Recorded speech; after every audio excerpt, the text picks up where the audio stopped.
화려한 백화점 1층, 며느리 지수의 손에 쥐어진 것은 금색 테두리의 VVIP 카드였습니다. 시어머니 영애는 마치 하인에게 귀중품을 맡기듯 이 카드는 시어머니의 비상금이니 함부로 잔액을 확인하지 말라며 오만을 드러냅니다. 지수는 남편 민준이 20년 넘게 봉양하며 청춘을 바친 대가가 결국 시어머니의 숨겨진 재산을 지키는 금고지기 역할이었음을 깨닫습니다. 그리고 결정적인 순간 영애는 지수의 친정엄마를 니네 엄마, 쟤네 엄마라 부르며 당연히 손주를 봐줘야 하는 대가성 서비스 제공자로 취급합니다. 그 모멸감과 사회적 불편감 속에서 지수는 더 이상 참을 수 없었습니다. 영애가 쇼윈도를 바라보는 사이 지수는 떨리는 손으로 휴대폰을 꺼내 매달 자동 이체되던 시어머니의 생활비 100만 원을 해지합니다. 돌이킬 수 없는 사건이 시작된 것입니다. 백화점 VVIP 라운지. 영애의 겉모습은 우아한 캐시미어 코트와 다이아몬드 귀걸이로 권력을 과시하지만 지수는 수수한 정장 차림으로 테이블 끝에 앉아 소외감을 느낍니다. 영애는 끊임없이 지인에게 선물을 자랑하고 남편 민준이 대신 자신을 챙기라며 지수를 비서처럼 대합니다. 이윽고 영애는 또다시 지수의 친정엄마를 자기만 생각하는 사람으로 비난하며 내 사위덕을 본다는 모멸적인 말로 지수의 심장을 찌릅니다. 지수는 이 모든 것이 겉모습과 돈으로 사람을 판단하고 억압하는 영애의 방식임을 깨닫습니다. 지수는 이미 해지한 100만 원과는 비교도 안 될 거대한 자산의 그림자를 느끼며 주머니 속 금색 카드를 이용해 이 비대칭적인 상황에 응수할 계획을 세우기 시작합니다. 주차장으로 향하는 길. 영애는 지수에게 네가 산 선물은 니네 엄마에게 자랑하지 말라며 무시를 반복합니다. 심지어 지수를 남편 몰래 자신의 비상금을 관리하는 공범의 자리로 밀어넣으려 합니다. 지수는 남편의 청춘과 가난을 희생시킨 시어머니의 탐욕과 자신을 향한 모멸적인 언행에 긴장 축적을 느낍니다. 마침내 주차장 입구에서 지수는 단단한 표정으로 영애를 불러세웁니다.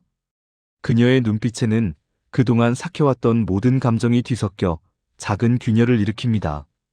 영애는 지수의 달라진 눈빛에 불안감을 느끼지만 여전히 짜증을 내며 상황을 피하려 합니다. 지수는 주머니 속 금색 카드를 꽉 쥐며 더 이상 무시당하지 않겠다는 강렬한 의지를 다집니다. 주차장 3층. 영애는 지수의 심상치 않은 분위기에 불안감을 감지합니다. 지수는 영애에게 다가가 금색 카드를 눈앞에 보여줍니다. 그리고 잔액이 3억 5천만 원이 넘는 개인 자산관리 계좌라는 진실을 폭로합니다. 남편이 20년간 희생하며 빚을 지고 생활비를 바치는 동안 시어머니는 이 돈을 불리고 있었다는 탐욕의 정체가 드러납니다. 지수는 친정엄마를 니네 엄마라 비하하고 자신을 모멸했던 영애에게 더 이상 시어머니로서의 대우를 하지 않겠다고 선언합니다. 눈물을 머금은 채 지수는 떨리는 목소리를 억지로 누르며 저희 이제 더는 어머님 봉양 못해요. 오늘부로 자동 이체 끊었습니다라는 결정적인 한마디를 내뱉습니다. 영애의 우아하던 가면이 완전히 무너져 내리고 그녀는 천한 것이라 소리치며 분노를 터뜨립니다. 하지만 지수는 동요하지 않습니다. 지수는 영애가 아들의 책임감을 이용해 경제적 학대를 했으며 봉양을 받을 자격이 없다고 차분하게 응징을 시작합니다. 지수는 준비했던 마지막 생활비 100만 원이 든 흰 봉투를 영애의 손에 억지로 쥐어줍니다. 이는 영애의 권력을 완전히 무너뜨리는 상징적 행동이었습니다. 지수는 다음 달부터는 단 한 푼도 나가지 않을 것이라고 선언하며 영애의 뒤를 돌아 떠납니다.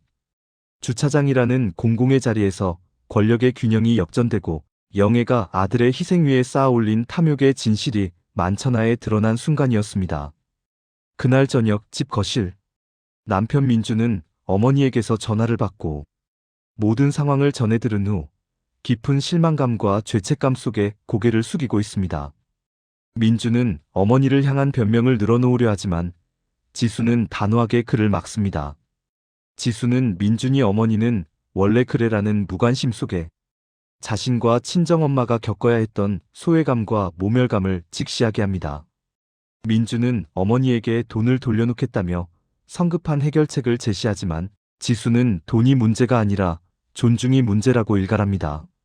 지수는 민준에게 남편으로서, 아버지로서 자신과 가정을 지키려는 깨달음과 의지를 보여달라고 요구합니다. 거실을 채운 무거운 정적은 민준이 지난 20년간 외면했던 현실의 무게를 상징합니다. 민준은 침묵 끝에 주방으로 향했다가 다시 지수 앞에 무릎을 꿇고 앉습니다. 이는 그가 그동안 어머니에게 했던 봉양의 태도를 아내에게로 돌리겠다는 무언의 결단이었습니다. 그는 아내의 고통을 진심으로 깨닫고 용서해달라는 말 대신 이제부터 당신의 남편으로 다시 설계라고 약속합니다. 민주는 직접 지수의 휴대폰을 들어 어머니 영애에게 전화를 걸어 스피커폰으로 통화합니다. 영애의 히스테리컬한 강요와 변명이 이어지지만 민주는 단호하게 이제 더는 생활비를 드릴 수 없다고 선언합니다. 그리고 결정적으로 다시는 지수 친정 어머니를 니네 엄마라고 부르지 마십시오라고 못 박습니다. 민주는 어머니의 아들이 아닌 지수의 남편이자 우리 아이들의 아빠로서 가정을 지키겠다는 확고한 의지를 행동으로 보여주고 전화를 침묵 속에 끊어버립니다.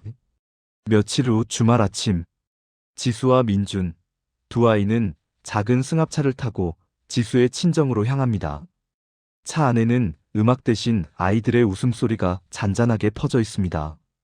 민준은 운전 중 백미러로 뒷좌석의 지수를 바라봅니다.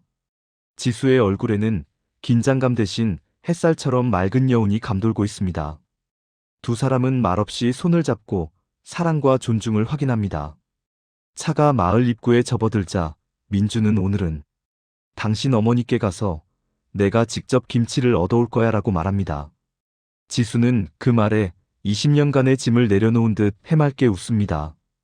차는 푸른 들판을 가로질러 나아가고 이 조용하고 따뜻한 행동과 빛, 공기의 변화 속에 시나리오가 여운을 남기며 마무리됩니다.